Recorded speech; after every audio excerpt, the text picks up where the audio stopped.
Happy Monday! We are starting a new topic this week that we will actually continue throughout the next couple of weeks, and that is on comparing and contrasting stories in the same genre.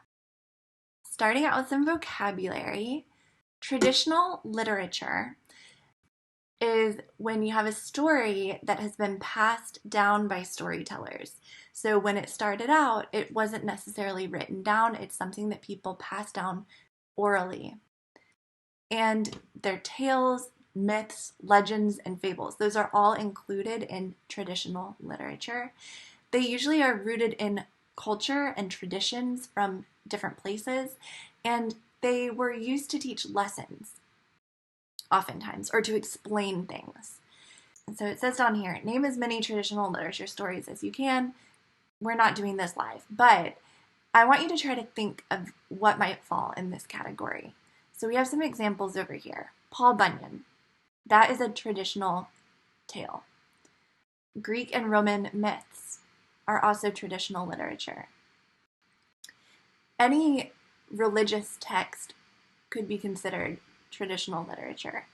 And then also things like Little Red Riding Hood, or there's that book, Why Mosquitoes Buzz in People's Ears, I think is what it's called, that explains why mosquitoes buzz, because it's explaining something that would be considered traditional literature. The Tortoise and the Hare. My face is in the way all the time. Let's go here today. The next word is review. Theme. You know all about theme, but to review, theme is a message from the author. It's the deeper meaning that the author wants you to understand. Not really learn so much. I forgot to take that part out of this slideshow. Theme usually isn't stated in the text. You have to infer what it is. Very rarely will a text say, this is really about blank. All types of literature have themes. We've found themes in songs, in books, in poems. Themes are also in movies and TV shows and plays. Theme is stated in a word or a phrase, but not a complete sentence. Many people get theme confused with the lesson or the moral, which is where you take the theme and turn it into a full sentence. Theme can apply to multiple texts, not just one story. The theme will never ever have a character's name in it, because that really only applies to this one story or this series of stories. Whereas theme is something that's more broad, it's more general, it can be found in many places. So down here, for example, what is the theme of The Little Red Hen? Well, if I recall correctly, I think The Little Red Hen is a story about a hen who works really hard, and so maybe the theme would be hard work. It's not you should work hard, because that would be the lesson, just hard work. And I've not read Wonder, but from what I know of it, I think one theme might be differences, and you can correct me if I am wrong about that, but I think differences would apply there, or acceptance, or accepting differences. Topic. Sometimes people get topic confused with theme too, and sometimes they are the same, sometimes they're really close, sometimes they're totally different. Topic has more to do with the main idea. So it's just, what is the subject? What's happening here? In just a word. So, or a short phrase, not a full sentence. Full sentence would be the main idea. It's what a text is all about. And so if you think about when people say, let's stay on topic, let's talk about this right now. It's kind of like theme, but it's less deep. So the topic of this lesson so far would be vocabulary. That's what we've been working on. This is a big word. We've not talked about this word this year yet, but it's anthropomorphism. Anthropomorphism. Anthropomorphism means giving human qualities or behavior to an animal or object. It sounds kind of similar to personification. We've talked about personification when you talk about an animal or an object as if it had a human trait, like the trees whispered as the wind blew through them.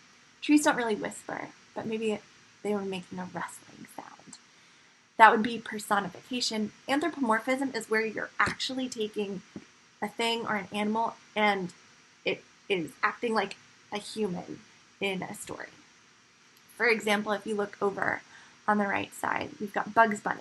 Bunnies don't really walk on two legs and talk, but he does. That's something humans do. He's acting like a human. Or Anansi the spider.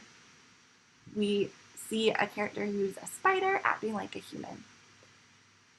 This is Wilbur the pig from Charlotte's Web. Same thing. Charlotte the spider from Charlotte's Web. Or in Beauty and the Beast, all of these objects, the enchanted objects in the Beast Castle, they're examples of anthropomorphism.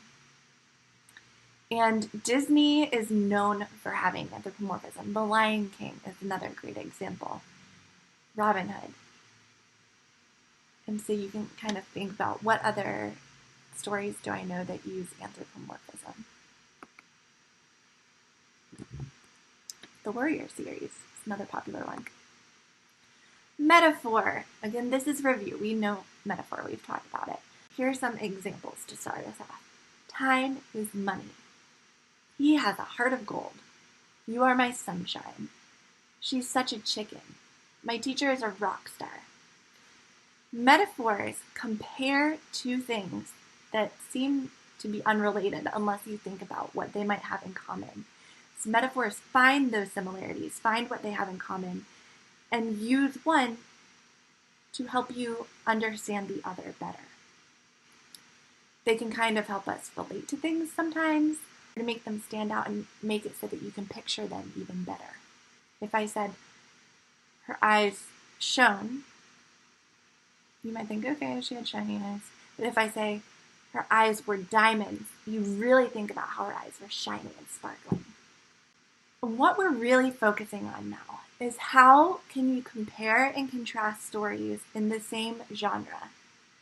And when we talk about genre, just to review, we mean fantasy, or mystery, or historical fiction, realistic fiction. We're not talking about nonfiction here, we're talking about fictional stories, because nonfiction doesn't always have themes the same way. But taking one type of story and comparing stories in that type, in that category.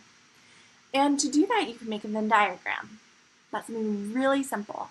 Give it a title, you can put bullet points in the 3 sections to help you see how they're similar and different. Here's an example. If we compare Little Red Riding Hood to the 3 Little Pigs, on this side we have things that are only true about Little Red Riding Hood. On this side we have things that are only true about the 3 Little Pigs, the story. And in the middle we have things that they have in common, that is true, things that are true about both of them. For the Little Red Riding Hood, the main character is a girl, Little Red Riding Hood. The topic of that story, visiting Grandma, because she's going to visit Grandma. Her problem is that she leaves the trail when she's not supposed to. She breaks a rule, and she talks to a stranger and trusts him. The solution is that she's saved by the woodcutter. The lesson here, because this is traditional literature, it's teaching a lesson. The lesson here is always follow the rules, don't trust strangers. And the theme is following rules, stranger danger. So the theme kind of takes the lessons and turns them into things instead of what to do, instead of morals.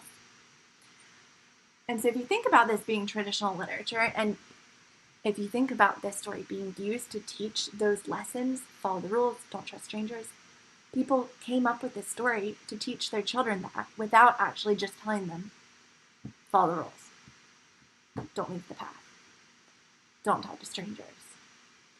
Because here the kids can see examples of what might happen if you do those things. For the Three Little Pigs, the main characters are the three pigs. The topic is leaving home or maybe making new homes. The problem is laziness and also that there's a wolf trying to eat the pigs. And then the solution is the wolf can't blow down the strong house of the pig that worked hard and made his house out of bricks even though it took longer. The lesson is hard work pays off.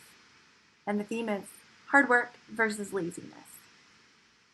And then there's some things that the stories have in common. They're both folk tales or traditional literature. The villain in each of these stories is a bad wolf. They both use anthropomorphism. In one, we've got pigs and a wolf who speak like humans. And in the Little Red Riding Hood, again, we have a wolf that acts like a human. And the setting is the woods, the forest, or nature outside, depending on which version of the Three Little Pigs you're reading, I guess. And then if we look at metaphors in those stories, here are some metaphors that we can draw.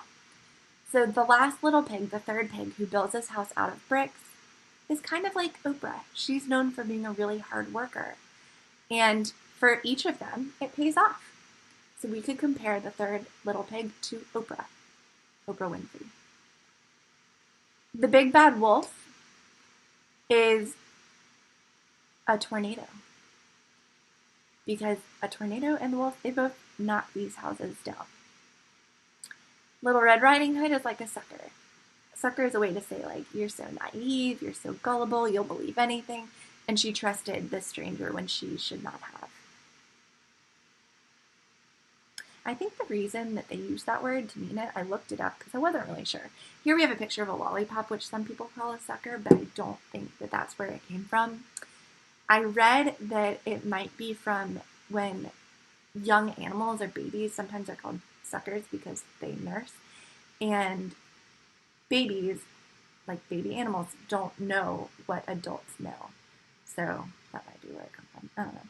I will be sharing a Google form with you for your independent practice. So make sure that you complete that and then also turn in the assignment. And if you've gotten to this point in the lesson, I'm going to have a secret code so that I know that you got here, because I've been looking at my YouTube view number and not many of you are actually watching the video. So we're going to say, if you've gotten to this point in the video, I want you to leave a comment on the assignment on Google Classroom, a private comment with one word, any word you choose, that starts with the same letter as your name. And don't tell your friends, because I want to see if they got here too. No one's going to be in trouble. You don't need to save your friends from getting in trouble, but I want to know who is watching the lessons because they're important. And some of you ask me questions that are in the lesson very clearly, and so I know you're not watching them. Anyway, I will share that Google Doc with you, and I hope you have a great time and leave me that comment.